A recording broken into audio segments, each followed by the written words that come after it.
আমরা ফাঁস হওয়া সহ আরও অনেকগুলো অডিও রেকর্ড আমরা জব্দ করেছি। আমরা বিভিন্ন জায়গায় বিভিন্ন অনলাইন ফোরামে অনেক রকমের ভয়েস রেকর্ড পাচ্ছি এবং যে ভয়েস রেকর্ডগুলোর সূত্র, জিও লোকেশন এবং কণ্ঠের দ্রুত টোন এবং ইউনিকনেস, যেটাকে আমরা ডিএনএ বলি, সেগুলো সঠিক কিনা কিংবা সাবেক প্রধানমন্ত্রীর ভয়েস কিনা, এই সংশ্লিষ্ট বিষয়ে আমরা কোর্টে নির্দেশনা চেয়েছি। আমাদের সিআইডির যে বিশেষায়িত ফরেন্সিক ল্যাব আছে, সেই ফরেন্সিক ল্যাবের তথ্যপাত্র যাতে এখানে প্রেরিত হয়। মানে নতুন করে কোনো কল রেকর্ড না, যেগুলো ফাঁস হয়েছে সেইগুলোর পরীক্ষার আবেদন জানাইছেন? জি, সেগুলো আছে এবং আমাদের আলামত এবং জব্দকৃত যে সকল মুঠোফোন আছে সেখানে বেশ কিছু নির্দেশনা আমরা পেয়েছি। সেই নির্দেশিত ভয়েসের সত্যতা যাচাইয়ের জন্য, অকাট্য দালিলিক প্রমাণের জন্য আমরা আসলে ফরেন্সিক করতে চেয়েছি। কি আছে মানে কল রেকর্ডের মধ্যে কার কল রেকর্ড? আমরা ফাঁস হওয়া সহ আরও অনেকগুলো অডিও রেকর্ড আমরা জব্দ করেছি, সেগুলোর বিষয়ে কাজ চলছে। অনেকেরই আছে, শুধুমাত্র সাবেক প্রধানমন্ত্রীর না, অনেকেরই ভয়েস রেকর্ড।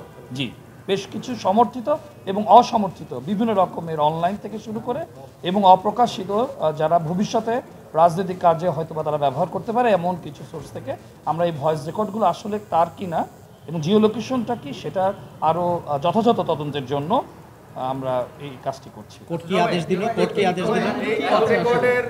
এই কল রেকর্ড যাচাই বাছাইয়ের মাধ্যমে আপনারা কি মনে করছেন যে জুলাই হত্যাকাণ্ডের গুরুত্বপূর্ণ তথ্য পাওয়া যেতে পারে? জি, অবশ্যই আমরা মনে করি এটা অকাট্য এবং দালিলিক প্রমাণ হিসেবে এটা বিবেচিত অবশ্যই হবে। অনেকগুলো প্রমাণই আছে আমাদের এবং আমরা এটা বলতে চাই, আমরা এই ট্রায়ালে আমরা পুরোপুরি ডিজিটাল বেসড আমরা প্রমাণগুলো সংগ্রহ করছি যাতে অকাট্যভাবে এটা প্রমাণিত হয়।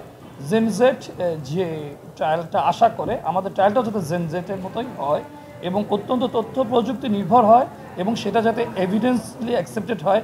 কেউ যেন অন্য কোনো অর্থে, অন্য কোনোভাবে এই উপাদানকে প্রশ্নবিদ্ধ না করতে পারে, এর জন্য আমরা সোচ্চার আছি এবং এটা একটা অকাট্য প্রমাণ এবং সত্য। এটা আমার বিষয়। আপনাদের আবেদনের প্রেক্ষিতে কোর্ট কি অর্ডার দিল, মানে কোর্ট কি বললো আমাদের?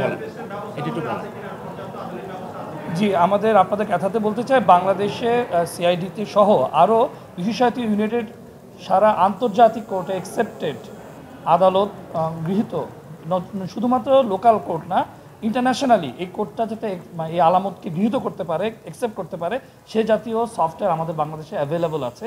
বিষয়টি হচ্ছে সেটা দ্বারা পরীক্ষা নিরীক্ষা করে অকাট্য দালিলিক প্রমাণ হিসেবে উপস্থাপন করার জন্য আমরা আসলে নির্দেশনাটা চেয়েছি এবং এখানে কোনো ম্যান বেসড কোনো মতামত নেই, এটা সম্পূর্ণ ডিজিটাল।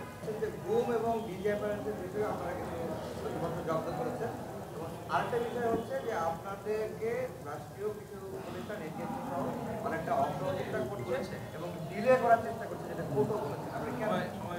দেখুন, আমি মনে করি এটা একটা সিস্টেমেটিক ক্রাইম। শুধুমাত্র এটা এমন না যে মানুষ হত্যা করা হলো তা না, এভিডেন্স কিলিংয়ের কিন্তু একটা পর্যায় এখানে আছে, সেটা একটা আলাদা উপন্যাস। যে এটা এত সিস্টেমেটিক যে এমন না যে আমি ইনস্ট্যান্ট একটা মানসিক কারণে বা আদেশপ্রাপ্ত হয়ে আমি এই হত্যাযজ্ঞ চালালাম, তা না। এই হত্যাযজ্ঞের সাথে মানবতা বিরোধী যত অপরাধ আছে সেই অপরাধের এভিডেন্সগুলো হাইড করার জন্য মূলত সব রকমের আয়োজন সেখানে ছিল। হ্যাঁ, আসলে আমরা তদন্তের সাথে এটা আমরা বলতে পারছি না।